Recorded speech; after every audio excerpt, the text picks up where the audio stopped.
babaan ng sasakyan ng dito. Yan sa maaari, tingnan natin. Pwede po tayong sumakay lahat at sisenyas po ako ng baba.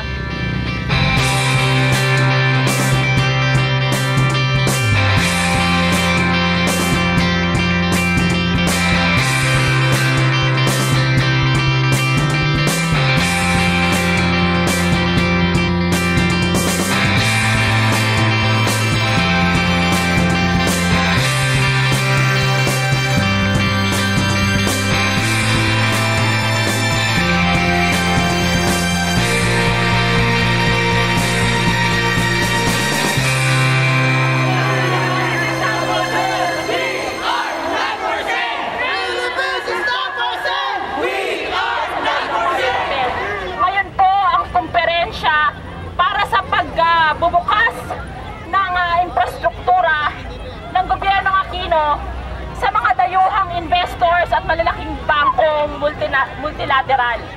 Ibig sabihin lang po, iniingganyo ng gobyernong Aquino ang mga dayuhang mamumuhunan na magladak ng kanilang kapital sa mga pampublikong infrastruktura at serbisyo sa ating bayan. Naririyan po ngayon sa komperensyang yan ang pinakamalalaking multilateral foreign banks sa ating bansa tulad ng Asian Development Bank, World Bank at iba pa.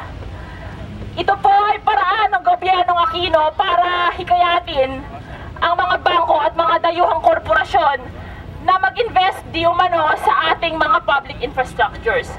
Ang problema po dito, ito po ay nananatiling utang at bibitawan na ng gobyerno ang kanyang mga responsibilidad. Anumang kontrol at regulasyon sa mga pampublikong infrastructures na ito.